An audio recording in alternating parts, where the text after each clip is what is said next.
What if your greatest enemy fell into your hands, helpless? What if life handed you the perfect chance to settle the score, to retaliate, to take justice into your own hands? What would you do? In the darkness of the cave, that is where masks fall away, when no one is watching, when it's just you and the power to decide. Some silences scream louder than revenge. Some moments when doing nothing is the true act of greatness. The sword could solve it, but it would leave an open wound on the soul, because dominion over another will never be nobler than dominion over oneself. And time, that merciless sculptor, does not crown those who merely wish to rule. It watches, tests, and weighs the heart on the scales of honor. David was hiding, running, rejected by those who should have protected him, and there in a dark cave he faced a brutal choice: to do what everyone expected, or to do what only the wise can. He had the opportunity, the reason, the silent approval of his men, but he chose not to act. The power was in his hands, but he decided to wait, not out of fear, but out of honor. If you feel there is greater strength in restraint than in retaliation, if you sense that true victory is over the ego, stay until the end, because this story told millennia ago holds within it a timeless code of wisdom. And today, we will uncover the Stoic message behind David's silence in the cave. There are moments in life when time seems to bend the knee, instants when destiny places before us what we feared most, or desired most. We don't always know whether it's a test or a reward, and perhaps that's because, deep down, they wear the same face, the face of choice, in the heart of the mountains of Judah. Beneath rocks that absorb the day's heat and return the night's cold, there is a man, not a king, not yet, but someone who already carries the dignity of royalty even without a crown, a palace, or a throne. His name is David, a young man who once charmed with songs and killed giants, a warrior respected, celebrated by the crowds, but now a fugitive, hunted by the very king he once served with loyalty, hiding like a criminal, surrounded by wounded men, indebted, wronged. The cave that shelters them is not just physical refuge, it's a symbol of internal exile, the painful gap between calling and fulfillment. David was anointed by God through the prophet Samuel, anointed but not crowned, called but not recognized. He knows his time will come, but he doesn't know when. And in this space between promise and fulfillment, he waits in silence. Time is a demanding teacher, and the days in the cave are not counted in hours, but in trials. And then, on one of those ordinary days, when dust settles on shoulders like a reminder of the desert, something happens. The sound of footsteps, the murmur of soldiers in the distance, but one of them breaks away and enters the cave. It's Saul, the king, his enemy, the man trying to kill him, alone, vulnerable, unaware that danger is as close as his own shadow. The silence in the cave grows thick, almost solid. David's men stare at him with fire in their eyes. They whisper, "This is your chance. The Lord has delivered your enemy into your hands." And maybe they're right. Maybe God is allowing this encounter. Maybe this is the long-awaited moment. David creeps through the darkness like an idea sneaking into consciousness. The knife in his hand is not just a weapon, it's a symbol of free will. The air is heavy, time slows, each step is an eternity. He approaches the king asleep or distracted, still vulnerable. His hand trembles, but there's no rage, only tension, only the weight of choice. And then, he cuts off a corner of Saul's robe, just that. Not flesh, not life, only fabric, a mark, a gesture, a boundary. But something inside him recoils. His heart convicts him not for wrongdoing, but for coming so close to crossing the line between justice and pride. "I will not raise my hand against the Lord's anointed," he tells his men, who look on in confusion and frustration. They wanted blood. David chose honor. There, in the depths of the cave, he wins a battle no one sees. An internal war, with no public glory. He masters the impulse, silences the desire, not out of cowardice, but reverence, not out of weakness, but wisdom. He understands something few grasp even today, that having power over someone doesn't mean you must use it, that justice isn't born from opportunity, but from integrity. David then does something even braver. He steps out of the cave, exposes himself to the king who hunts him, raises the piece of the robe and says, "In other words, I could have killed you, but I chose not to, because you, despite everything, are still the king, and because I am still a servant of something greater than my pain." Those words disarm Saul. For a moment, the king ruled by fear and jealousy recognizes David's justice. He weeps, says, "You are more righteous than I." But he doesn't change. Saul's heart remains captive to his own passions. The pursuit will continue. David knows this moment of clarity will be brief.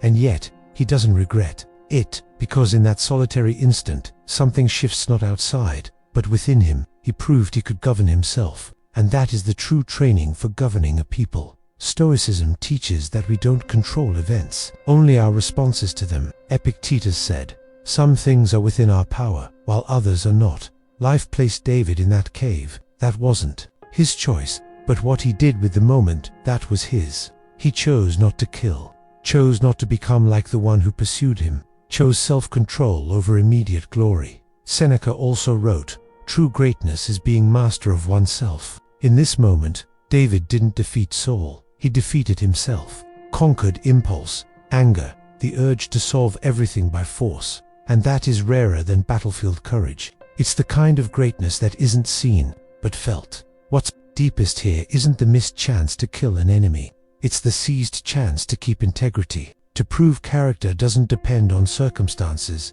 but on the soul's inner roots. Marcus Aurelius said, "A man's character is revealed by what he does when no one is watching." And in the cave's darkness, far from the world's eyes, David revealed the stature of a true king. He returned to exile.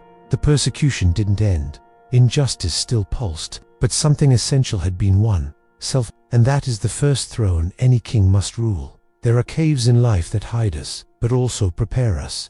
Places of silence, where no one applauds, no one sees, no one understands. But it's in these proving grounds where no one judges us except our own conscience that we become who we are. David's silence in that cave still echoes today. It reminds us that true strength lies in waiting. That there's no need to prove anything to others when you're at peace with your own heart. That time favors those who know how to wait with honor.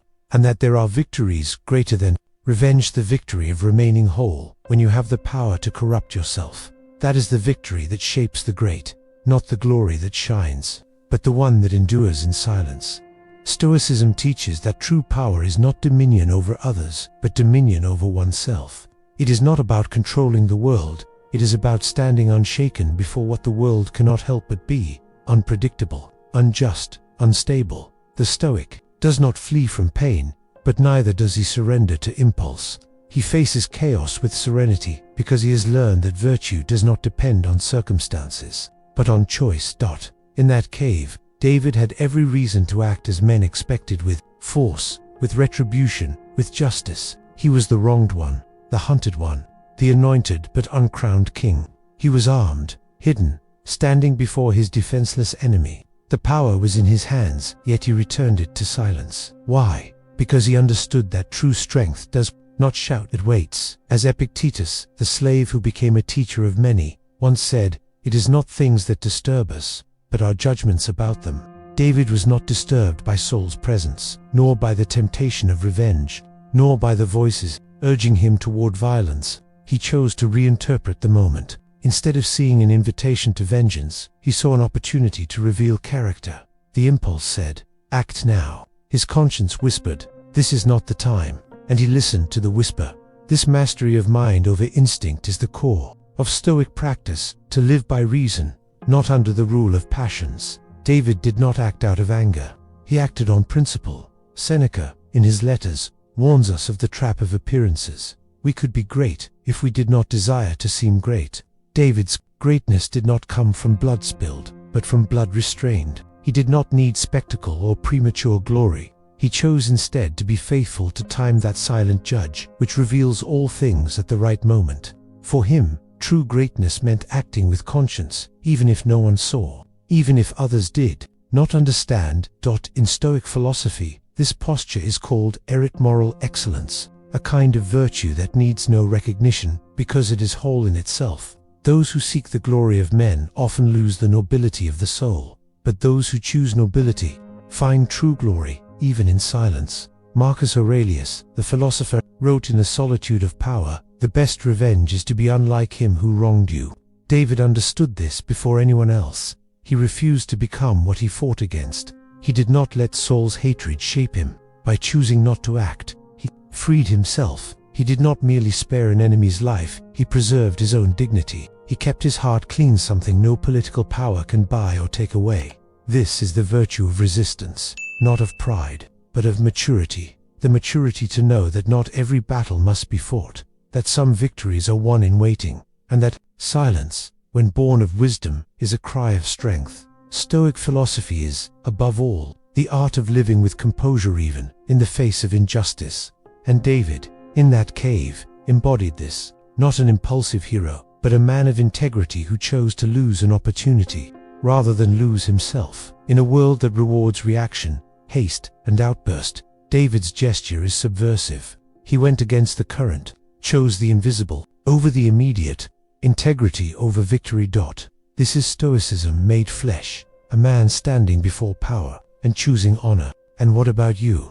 Have you ever stopped to consider whether you might be living in your own invisible prison without realizing it? That silent space where fears and resentments take root, building walls that separate you from true freedom. Perhaps deep down, you feel pursued by someone who should have protected you not from external enemies, but from internal wounds and disappointments. Maybe there's a soul in your life, not a literal king, but an embodiment of humiliations, rejections, and missed opportunities for payback that arise at crucial moments. Have you ever wondered if, when faced with injustice, your immediate reaction becomes an overwhelming urge to retaliate, a response born from the unhealed wound of betrayal? There are times when life confronts you with what feels like an insult, a wound that demands punishment. That intense sense that you deserve better, that you deserve justice, can feel as real as the call of an inner voice crying out for change. Yet, like David who had the chance to avenge his pain, you may be facing a deeper choice. Could that silence that sometimes unsettles you actually be your preparation? Could it be calling you to master your response, transforming anger and impulse into an expression of honor, maturity, and inner strength? Imagine the courage it takes to wait with dignity, even when the world demands an immediate, explosive reaction. Think back to the moment you were betrayed, perhaps, by someone you never expected to cause you so much pain. Whoever hurt you left scars that insist on reminding you that pain was real, present with every heartbeat. You might carry that burden daily, letting resentment become a constant echo of internal violence. Or you could choose a path like David's, the path of honorable waiting, where true victory lies, not in violent retaliation, but in self-control and silent overcoming. In our lives, many souls appear in disguise, not as armored enemies, but as criticism, judgment, or situations where we feel powerless to change the course of events. These daily humiliations can become major obstacles if we let them define who we are and how we react to the world. Every time you choose to respond impulsively, you move further from the greatness you could build by mastering your emotions. The challenge before you, then, is far deeper than simply reacting to injustice. It's about transforming every impulse, every emotional wound, into a step toward your own liberation. This isn't about denying pain or suppressing feelings. It's about recognizing that true power lies in how you choose to respond. Silence is not weakness. Often, it's the cradle of real strength, a space where you can reflect, learn, and rebuild. Like David who left the cave, not with a crown, but with a clear conscience and intact honor. You, too, can leave behind the shackles of the past. You can emerge from your own inner exile, not through impulsive reactions, but through serene self-mastery. Every moment of conscious waiting is an opportunity for growth, a reminder that real change comes from within. The choice is yours too. Yield to the temptation of immediate retaliation or embrace the path of self-control and wisdom.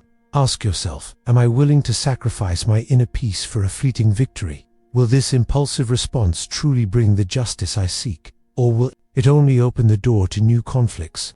Let this reflection guide you, because in the end, true transformation isn't about punishing others, it's about forgiving yourself and learning from every challenge. Purposeful silence then becomes a powerful ally. It prepares you to face adversity without losing sight of who you truly are. If you choose honorable waiting, if you become the master of your emotions, you'll discover that even in the greatest trials, there's a chance to rise again stronger, calmer, and above all, with your integrity intact. The wise man does not choose the easiest path, he honors the one set before him. David's silence speaks louder than 1,000 words. His sword remained sheathed, but his soul was lifted. If this story has touched something deep within you, consider following this channel. Here, every story is a silent compass for the soul, and every silence, a lesson in strength.